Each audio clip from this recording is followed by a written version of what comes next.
Y como es Romanos 2, pues ahora somos Dos. 2. ¿Qué Ya no vamos? me fui, ya no me fui. Oye, ¿qué vamos a hacer cuando sea Romanos 8? Traemos a toda la A toda familia, la hijos banda, y a toda la nietas. banda, a toda la banda. Muy bien. Compartirles un par de cositas. Bueno, la primera es que eh, como parte del aprendizaje, eh, son nuestras participaciones y comentarios que más que bienvenidos son deseados. De manera que en unos minutitos vamos a abrir estos grupos para escuchar la perspectiva de unos con otros y así ser edificados y expresar, aún a través de la tecnología, nuestros dones espirituales que nos fueron dados para la edificación de la iglesia. Por esto no es un servicio, sino una reunión donde traes tu corazón y traes tus dones para servirnos unos a otros en amor. Y entonces les voy diciendo las preguntas, ¿no? Y se les voy explicando porque de repente dicen que Ujú. están medio complicadas. Son tres, y entonces los moderadores les van a tener allí como herramientas, y van a usar la que provoque una mejor y más edificante conversación, ¿verdad? No es que tengan que ir a través de las tres, o si de repente quieren ir, fabuloso. Pero la primera es, ¿has experimentado el arrepentimiento de tus pecados? Y el corazón de esta pregunta es, ¿qué fue lo que te llevó a él?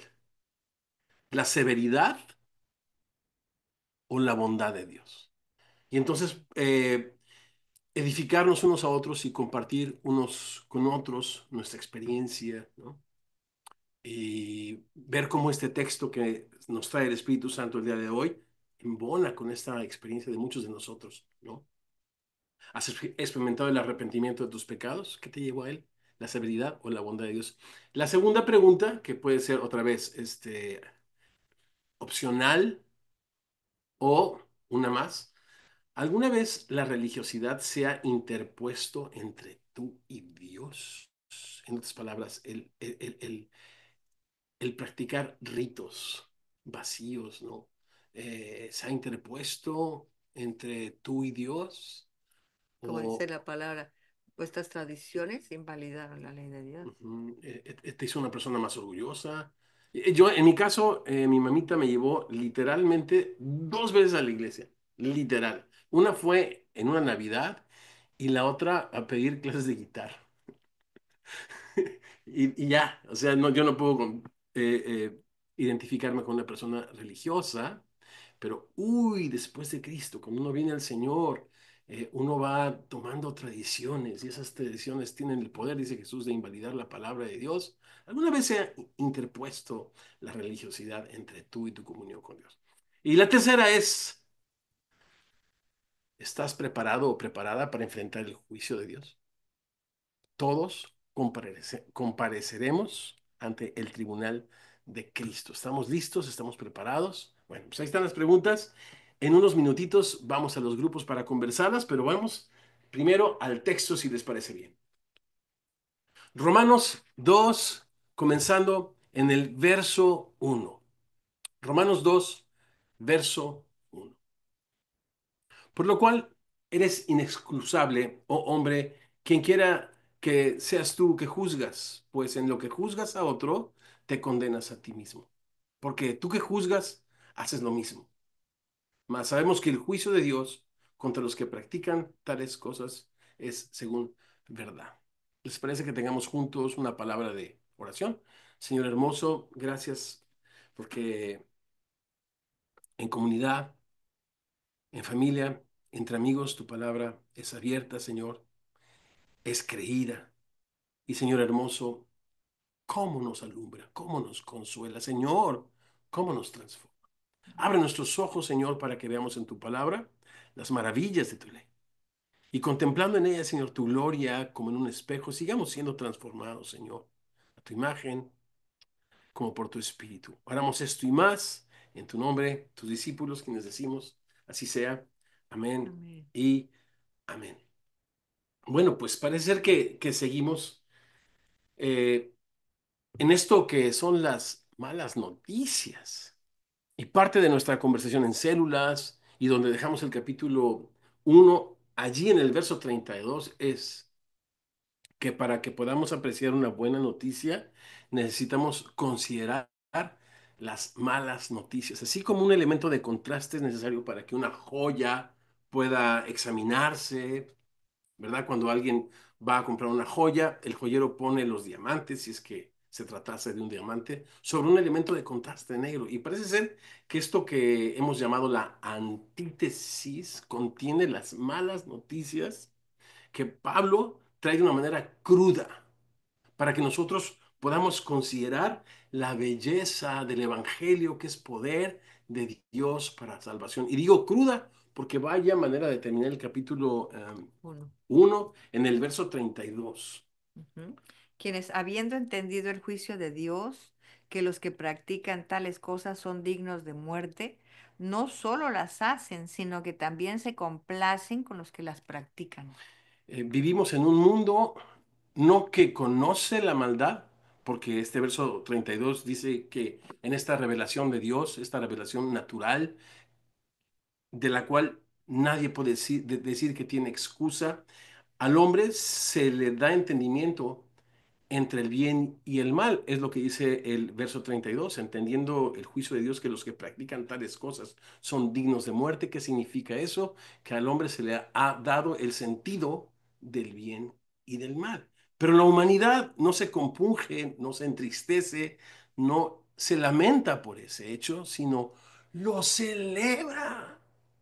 No solo las hacen, sino que también se complacen con los que las practican. Y algunas personas piensan que en Génesis 6, cuando el pensamiento del hombre era de continuo, el mal, pudiese ser diferente a la época que estamos viviendo. Pues yo veo en el verso 32 que el pensamiento del ser humano es de continuo. Y de hecho yo considero que esto es incluso está más explícito, porque no solamente entienden el juicio de Dios, sino que lo hacen y se complacen y se alegran con los que la practican. En el chat de Semilla Virtual al que todos están invitados, si alguien no es parte todavía, le vamos a dejar al final un código QR Ujú, para que nos haga saber a través de él que quiere participar en la conversación. Y en la conversación durante la semana compartimos esta pregunta de, ¿hay algo que entristece el corazón de Dios? Que rompe el corazón de Dios, por lo cual tú como cristiano te alegras. Y comenzamos algunos compartir algunas de nuestras ideas, pero al final muchos de nosotros nos dimos cuenta que la línea de la maldad no está entre nosotros y ellos, sino la línea entre el bien y el mal está dentro de nosotros. ujú, Todos necesitamos el Evangelio de Jesucristo. Y aquí en el capítulo 2 entonces Pablo deja la segunda persona, no, ellos, la tercera persona del plural, ¿no? Aquellos que se complacen con los que la practican y cambia drásticamente a la segunda persona del singular, tú, y trae algo así como un interlocutor imaginario con el cual él quiere poner delante de nosotros muy claros algunos conceptos como parte, repito, de estas malas noticias para después enfocarse en las buenas noticias. Entonces llama, y parece que a quien llama es a un interlocutor judío que pudiera estar entre esa multitud que está escuchando la condición del hombre natural, de los gentiles, de las personas de entre las naciones, sin Dios, sin Cristo, sin esperanza, sin, ajenos a los pactos, ajenos a lo que Israel experimentó, vivió, a lo que fue llamado. Y entonces el capítulo 1 se nos habla a los gentiles, a las personas de las naciones, que, verso 21, que hemos conocido a Dios en su revelación natural, no le glorificamos, no le dimos gracias, nos envanecimos en nuestros razonamientos, nuestro necio corazón fue entenebrecido. Y pudiese haber, repito, un religioso entre la audiencia diciendo, sí, pero yo no soy como ese publicano. ujú, Lloro 3 veces al día. Doy diezmos de todo lo que tengo. Y entonces notamos que la religión parece ser que lo que exalta no es a Dios, ujú. el cual es bendito por los siglos de los siglos, amén. Sino la religión parece que exalta al que la ostenta. La gracia exalta al que la otorga, no al que la recibe. Pero la religión busca ignorar la justicia de Dios y establecer la suya propia a través de ritos, a través de tradiciones, a través de pedigrí, Mm, de alianzas, ¿no? Hay personas creyentes en Cristo que piensan que ciertas denominaciones son mejores que otras. Y Pablo en una de sus cartas dice, hey, algunos dicen, yo soy de Pablo, otros de Cefas. No, somos de Cristo, mm, somos del Señor. Entonces, este es un perfil del religioso. Cambia, repito aquí, de interlocutor a una segunda persona, del singular, a un interlocutor hipotético con el que empieza a disputar para traer a nosotros mucho más luz acerca de estas malas noticias, repito, a fin de que consideremos las buenas noticias. Y dice, por lo cual tú también eres inexcusable. Oh hombre, quien quiera que tú seas, que juzgas. Pues en lo que tú juzgas a otro, te condenas a ti mismo. Porque tú que juzgas, haces lo mismo. Pero sabemos que el juicio de Dios contra los que practican tales cosas, es según verdad. Qué interesante que este tema de la verdad lo comenzó desde el verso 18, diciéndonos que la ira de Dios se revela desde el cielo contra los que detienen con injusticia la verdad. Y aquí nos dice que hay un juicio que todos los seres humanos vamos a enfrentar según la verdad que hemos querido ignorar. ¿Cuál es la verdad? Que hay un solo Dios y un mediador entre Dios y los hombres. ¿Por qué Dios se atribuye el derecho de juzgar? Porque Él nos hizo y no nosotros a nosotros mismos. Y ya que Él es el hacedor, el creador, el origen y el destino de todo y de todos, Él es el juez que conforme el Evangelio un día revelará los secretos de los hombres. Y digo secretos porque nadie te conoce mejor que tú, hacedor, ¿verdad? Nadie, digo, no, nos le podemos esconder al pastor, al padre, a la esposa, no al Señor. Aquel que se presenta en Apocalipsis con estos ojos como llama de fuego, que investiga, que conoce, pero que no desecha y que nos ama. Así que el religioso es soberbio. ¿Les parece que vayamos y recordemos un par de personajes que Jesús nos presenta que cojean de la misma patita, de la soberbia asociada con la religión, esta religión que pretende hacer distinción entre aquellos que la portan y las que no? Gavita hermosa, ¿qué tal si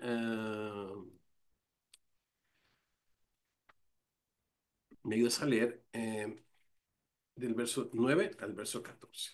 Escuchemos esta primera lectura. Yo sé que ustedes la conocen. Lucas 18. Lucas 18, 9 al 14. A unos que confiaban en sí mismos como justos y menospreciaban a los otros, dijo también esta parábola. Dos hombres subieron al templo a orar. Uno era fariseo y el otro publicano. El fariseo, puesto en pie, oraba consigo mismo de esta manera. Dios, te doy gracias porque no soy como los otros hombres, ladrones, injustos, adúlteros, ni aun como este publicano. Ayuno 2 veces a la semana, doy diezmos de todo lo que gano.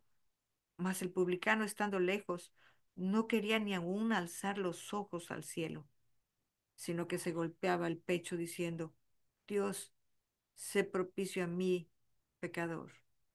Os digo que éste descendió a su casa justificado antes que el otro, porque cualquiera que se enaltece será humillado, y el que se humilla será enaltecido. La religión enaltece.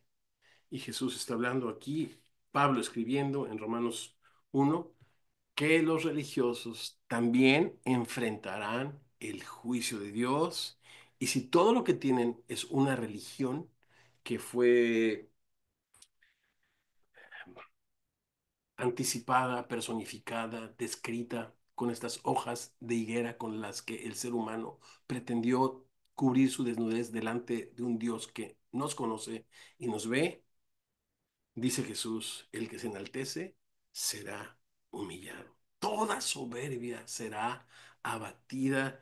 Y es tan triste la soberbia. Y esa, otra vez, corre en medio de nosotros. Y los cristianos no estamos exentos de sentirnos mejores que los demás. Y Pablo en una de sus cartas dice, oye, si lo que tienes lo has recibido de gracia, ¿cuál es el punto de que te exaltes por eso? Si todo ha sido de gracia, todo es por Él, todo es de Él, todo es para Él.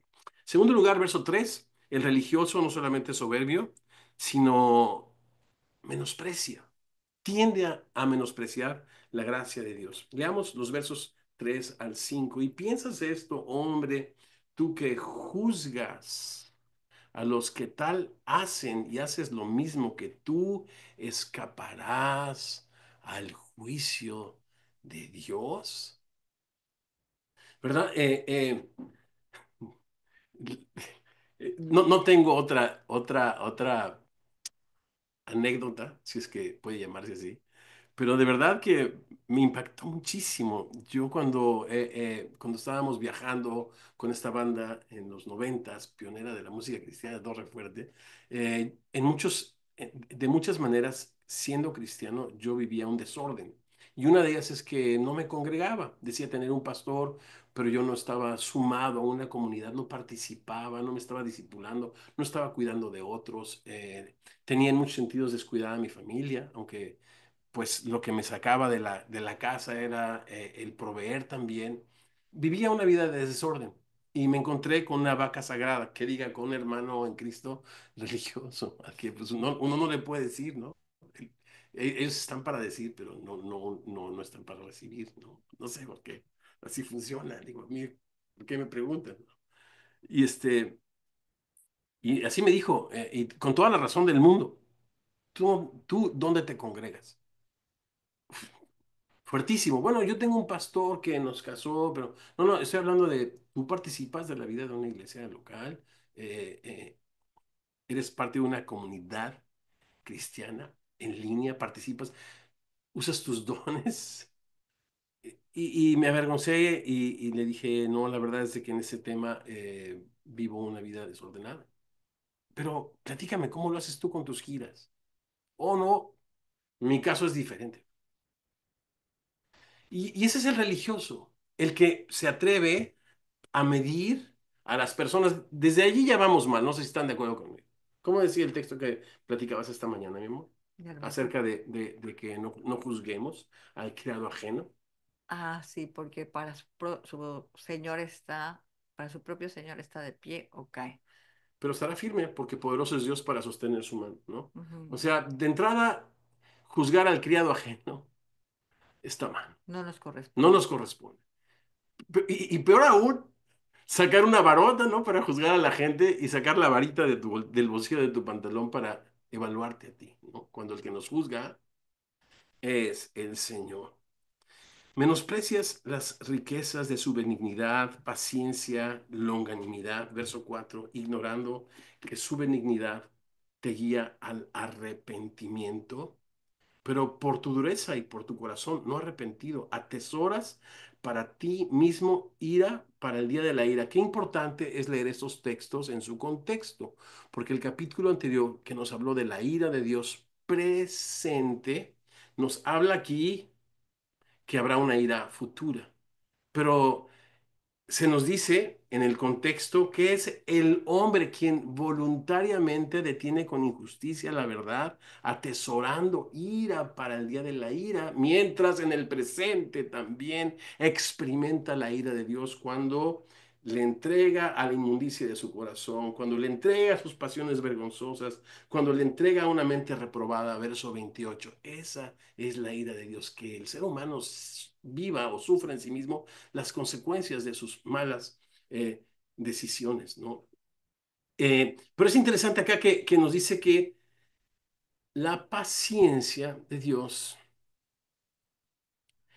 las riquezas de su benignidad, paciencia y longanimidad nos guían al arrepentimiento. Y esto es algo precioso, ¿no?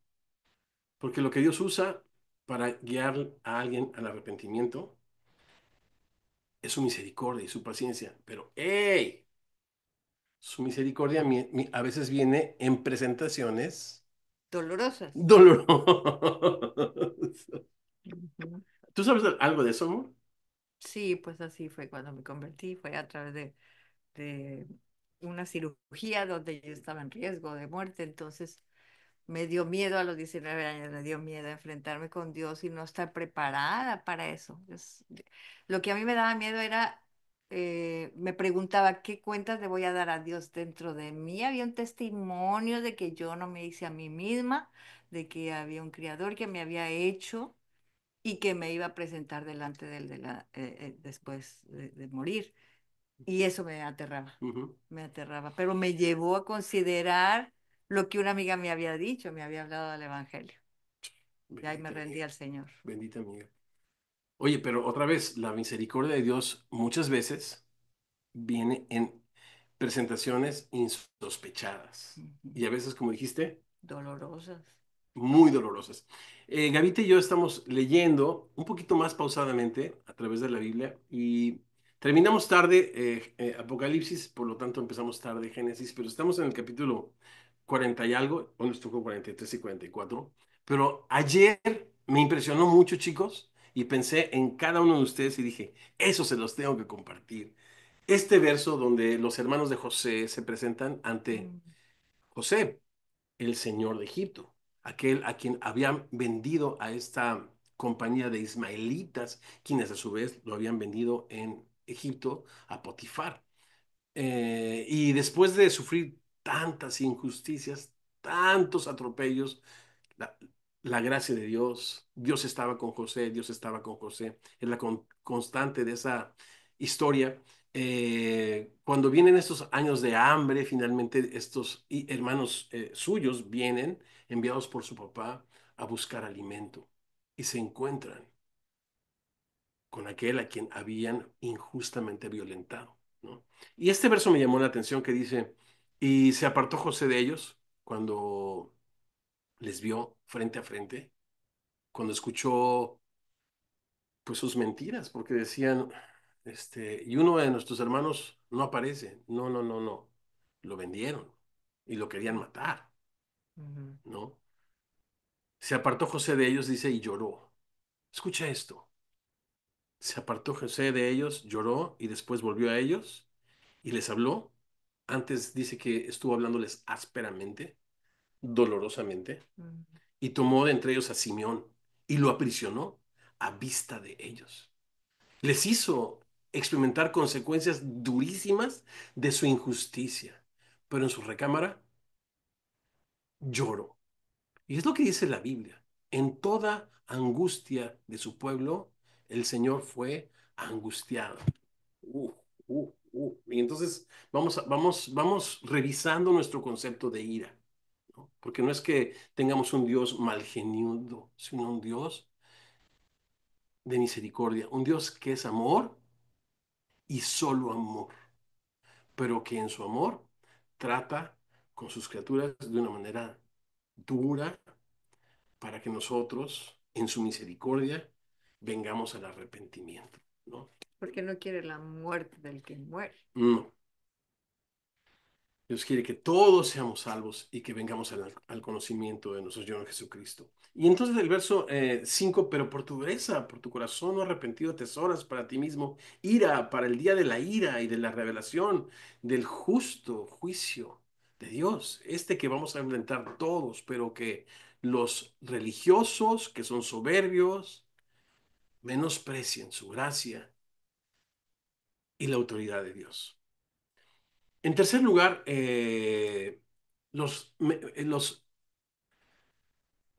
religiosos menosprecian el juicio de Dios porque lo ignoran. Pero miren los versos 6 al 11. Gaby, ¿te los puedes leer?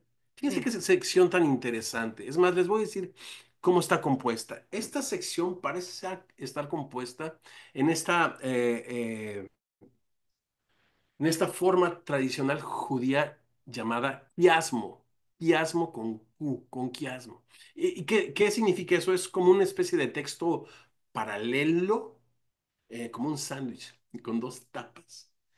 Pero en el sándwich lo más importante está en el centro, ¿correcto? En esta forma literaria que llamada quiasmo, digamos que las tapas del sándwich son A y A. Después la lechuga, la mayonesa, ¿a ti te gusta con mayonesa? Ujú. Y le pones a las dos tapas mayonesa, es la B. Y ahora, de qué es la torta del chavo? Pues De es de jamón. jamón, Entonces el jamón está en el C, ¿ok? A, A, B, B, como una canción. ¿Qué cantas? Verso A, después puente B, después coro C, después repites el puente B y terminas con el verso A. ¿Tiene sentido? Entonces, chequen, el 6 y el 11 corresponden, son la letra A. El verso 7 y el verso 10 corresponden, son la letra B. Y el verso C, el verso 8 y el verso 9 son la letra C y estos corresponden. Y cuando en la literatura judía vemos esta forma literaria, lo que quiere decir el autor es que allí en el centro se concentra el tema central de este quiasmo, ¿no? Ok.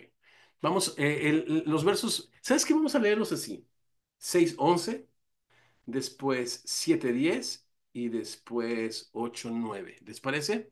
Noten cómo el verso 6 y el verso 11 hacen referencia a la imparcialidad de Dios. 6, el cual pagará a cada uno conforme a sus obras. El 11, porque no haya acepción de personas para con Dios. ¿Pueden notarlo? Él va a pagar a cada uno. O sea, esto es una manera de decir a todos, sin distinción. Y el verso 11 dice, porque para Dios no hay acepción de personas. Muy bien. Eh, la 7, B, leamos un poco acerca de la respuesta del ser humano ante el Evangelio, que es el poder de Dios para salvación. vida eterna a los que perseverando en bien hacer buscan gloria y honra e inmortalidad. El 10, pero gloria y honra y paz a todo el que hace lo bueno, al judío primeramente y también al griego. ¿Qué podrá, recuerden que la herramienta que es la reina para la interpretación, es el contexto, contexto, contexto, contexto, contexto, contexto, contexto, contexto. Entonces, en esta lectura que estamos haciendo en Romanos, no pretendemos hacer una lectura definitiva, ¿no? Sino simplemente animar a los discípulos a considerar el contexto. Entonces, estos dos versos parece ser que son parte de un contexto un poco mayor, porque aquí está hablando de vida eterna, ¿verdad? Vida eterna a los que perseverando en bien hacer buscan gloria y honra, inmortalidad, otra referencia a la vida eterna. ¿Qué más dice Pablo en el contexto de su carta acerca de la vida eterna? En el capítulo 6, verso 22, nos dice un poco más a qué se refiere y dice que eh, ahora que han sido libertados del pecado y hechos siervos de Dios, tienen por su fruto la santificación y como fin la vida eterna. No está hablando de otra cosa, sino aquellas personas que por fe y para fe recibimos el Evangelio de Jesucristo. El que oye mis palabras y crea al que me envió, no vendrá a condenación, sino ha pasado de muerte a vida, ¿no? Entonces, la letra B hace referencia a la respuesta de gracia, o mejor dicho, a la oferta de gracia, aquellos que respondamos en fe y obediencia al Evangelio, ¿verdad? Miren el verso 8. Pero ira y enojo a los que son contenciosos y no obedecen a la verdad, sino que obedecen a la injusticia, tribulación y angustia sobre todo ser humano que hace lo malo, el judío primeramente y también el griego. Se dieron cuenta del quiasmo? O mejor dicho, del chiasco, que los religiosos enfrentarán al ser soberbios, al confiar en su religión, a su filiación religiosa, a su calidad moral, qué sé yo, menospreciando tanto la misericordia de Dios en todas sus presentaciones como ignorando el juicio de Dios. Y el juicio de Dios dice aquí que es para los que no obedecen a la verdad. Y otra vez continúa, yo voy a subrayar porque aquí me faltó, con el tema de la verdad. Si vamos a hacer del contexto la reina de la interpretación en esta oportunidad, entonces estemos bien pendientes de cómo en su argumentación Pablo empieza a entretejer todos estos conceptos. Y aquí habla de obedecer a la verdad. Y cuando él nos habla en su introducción, el tema de su carta en el verso 5 dice, por quien recibimos la gracia y el apostolado para la obediencia a la fe. Y aquellos que obedecemos a la fe, Dios por su gracia nos da vida y paz, nos da vida eterna, inmortalidad. Pero los religiosos, los que confían en sus propias obras, los que se sienten buenos delante de Dios, los que celebran la maldad, porque acá ya lo dejó en claro en el capítulo 1 y ahora simplemente está afinando un poco más, digámoslo así, el lente de su cámara enfocándose en los religiosos. Pero esto aplica para todos los seres humanos, todos los seres humanos. En el verso 6, perdón, 8 y 9, en el centro de este quiasmo se nos habla de la realidad que los religiosos ignoran. Ira y enojo a los que son contenciosos y no obedecen la verdad, sino que obedecen la injusticia, tribulación y angustia sobre todo ser humano que hace lo malo, al judío primeramente y también al griego. Yo creo que estas también son escenas tanto del futuro, de la ira futura, pero también de la ira presente. Esto de tribulación y angustia que vive en la gente, porque así dice la Biblia, no hay paz Ujú. para los impíos, no hay paz. Y por último, antes de ir a conversar, chicos, versos 12 al 16, los religiosos, ¿cuál es su condición? Algo interesante en nuestra lectura es notar que a partir de aquí introduce Pablo el concepto de pecado y de ley, porque a mí me costaba un poco de trabajo entenderlo hace muchos años que leía y estudiaba Romanos, eh, tratar de percibir qué quería decir él con esto de ley. Pero es interesante que saber que cuando, a ver, déjame abro aquí abro aquí cuando Pablo saca el lápiz, saca el sacapuntas. O sea, parece ser que son parte de algo, de una unidad. ¿Tiene sentido lo que estoy diciendo? Porque la palabra pecado significa errar en el blanco, ¿no? Y en este caso puede significar errar la ley, errar lo que Dios ha establecido. Pero parece ser que la Biblia dice acerca del pecado algo mucho más grande, algo mucho más fuerte, digno de consideración, que solo errar en el blanco. Esto me suena ¿cuántas predicaciones hemos escuchado aquí en Estados Unidos?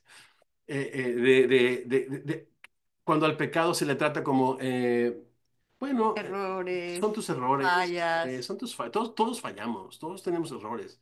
Eh, Está bien fallar, ¿no? Fallar desde humanos.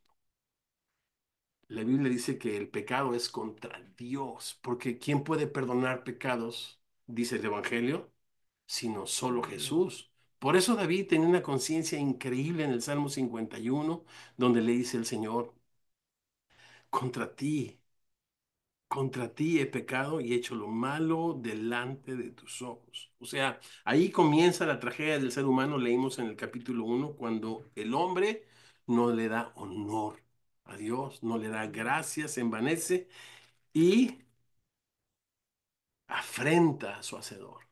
O sea, el pecado es algo mucho más grave, por eso desde las primeras páginas de nuestra Biblia nos dice que el día que pecásemos, moriríamos. La paga del pecado es la muerte. ¿Cuántas cosas va a desarrollar alrededor de las buenas noticias? Pero está estableciendo las malas, para que podamos apreciar las buenas. Amor, ¿me ayudas a leer? Leemos, chicos, los últimos versos con esto en mente, con estos dos elementos, pecado y ley. Porque todos los que sin ley han pecado, sin ley también perecerán. Y todos los que bajo la ley han pecado, por la ley serán juzgados. Porque no son los oidores de la ley los justos ante Dios, sino los hacedores de la ley serán justificados. Porque cuando los gentiles que no tienen ley hacen por naturaleza lo que es de la ley, estos, aunque no tengan ley, son ley para sí mismos, mostrando la obra de la ley escrita en sus corazones, dando testimonio su conciencia y acusándolos o defendiéndoles sus razonamientos en el día en que Dios juzgará por Jesucristo los secretos de los hombres conforme a mi evangelio. Muy bien. Verso 12 es un verso que desde hace muchos años que leímos y estudiamos esta carta me llamó mucho la atención. Y dice que todos los que sin ley han pecado, también sin ley perecerán. Y entonces, una una lectura sin considerar el contexto, pues podríamos llevarnos a pensar que, bueno, si, si, si tú no conoces la ley, no puedes ser culpado de una ley que no conoces. Y yo te pregunto, si tú sales a cualquier arteria o cualquier avenida principal en tu ciudad y excedes el límite de velocidad manejando y te para un policía y te pide tus papeles, ¿no? Para levantarte una multa, tú no le vas a decir, bueno, es que yo no sabía cuál era el límite de velocidad, ¿no? Ciertamente yo no lo sabía la primera vez que en Chicago y la única,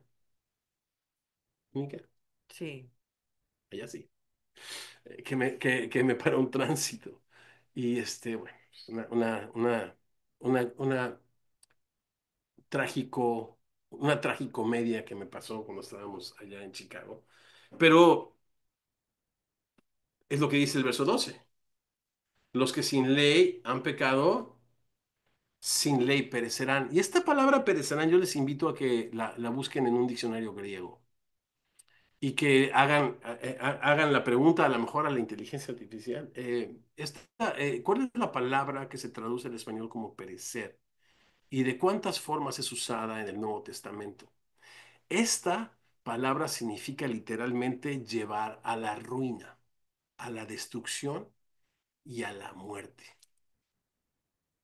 Todos los que sin ley han pecado también sin ley serán llevados a la ruina, porque el pecado pasó a todos los hombres, por cuanto todos pecamos y estamos destituidos de la gloria de Dios. Este texto, considerando todo el contexto de Romanos, no pudiera estar en contra de estos principios como el que acabo de mencionar. Por cuanto todos pecamos y estamos destituidos de la gloria de Dios. Este texto está hablando en el verso 15 de que la conciencia, esta que también se considera una ley que Dios ha escrito en el corazón de los hombres, nos acusa y nos defiende ante la revelación natural de Dios.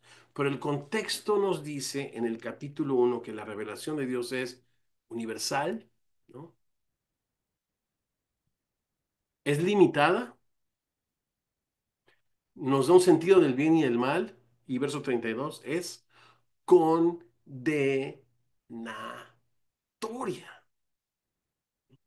Otra vez, yo simplemente estoy poniendo sentido a lo que leemos y animando a los discípulos a leer en esta oportunidad Romanos en su contexto. Por eso al principio preguntábamos, ¿y Romanos es una carta teórica o práctica? ¿Teológica o es un llamado a la acción? Son las dos. Y bueno, ya lo vamos a ver, ya lo vamos a ver y lo vamos a reflexionar. Últimas ideas antes de ir a conversar. Eh, Cuando la gente de las naciones, pensemos en Abraham, verso 14, que no tenía ley, ¿verdad que no? Porque la ley fue dada en Sinaí, cuando el Señor libertó al pueblo de la esclavitud. Y es interesante que primero los libertó y después les dio la ley. Nunca les dio la ley como un medio para salvación, sino para que aprendieran cómo vivir y para que reflejaran la salvación que Dios había traído a sus vidas. Pero nunca la ley fue introducida para traer salvación, sino, dice más adelante, dice Pablo, que a través de la ley es el conocimiento del pecado. Pero dice, por cuando la gente de las naciones que no tienen ley hacen por naturaleza lo que es de la ley, y todas estas referencias a la ley, parece ser que Pablo se está refiriendo al Torah. ¿Por qué? Contexto. Porque desde el capítulo 2 verso 1 ya tiene a un judío que se jacta de su religión y de sus tradiciones. Y más adelante en el capítulo 3 va a continuar con esa idea. ¿Qué ventaja tiene el judío? ¿O de qué aprovecha la circuncisión? Capítulo 3 verso 1. Entonces, cuando se introduce la ley, y el interlocutor imaginario al que se refiere, que usa para traernos estos principios, es judío, entonces, por el contexto, entendemos que se refiere al Torah, también por esto de pecado y ley. Y la palabra pecado que significa errar en la ley, errar en el blanco. Pero dijimos, es mucho más que eso. Mostrando la obra escrita, pensemos en Abraham. Eh, eh, él era una persona gentil, paganicísimo, ¿no? Pero a quien Dios, por gracia, había hecho unas promesas. Y cuando le creyó a Dios, esta fe le fue tomada por justicia. Ese es el evangelio de la gracia de Dios. Y él, sin tener ley, él respondió con obediencia al salir al dejar atrás su tierra y su parentela sin saber a dónde iba, etcétera, etcétera. Mostró la ley escrita en su corazón, en obediencia. Verso 16, en el día en que Dios juzgará por Jesucristo los secretos de los hombres conforme a mi evangelio. Bien, es interesantísimo que la Biblia dice que ante quien vamos a dar cuenta, todos los seres humanos, es ante Jesús. Es interesantísimo. Déjame te leo rápidamente Juan 5 verso 22, Jesús hablando y diciendo,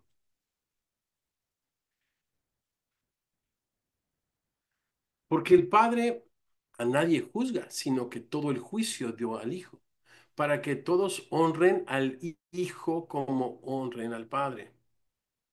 El que no honra al Hijo, no honra al Padre que lo envió. Y es interesantísimo, entonces, según lo que platicábamos, en el principio el verbo era con Dios, el verbo era Dios. Todas las cosas por él fueron hechas. Y sin él nada de lo que ha sido hecho fue hecho. Es interesante que Jesús es la palabra creadora. Él estaba en el principio. Antes de todas las cosas en él subsisten. Él es el creador y por lo tanto, él es el que tiene el derecho de juzgar el mundo que creó y a los seres humanos que para la alabanza de su gloria Él ha creado. Termino con una idea rápidamente para aquellas personas y amigos que escuchen después esta enseñanza antes de ir a conversar.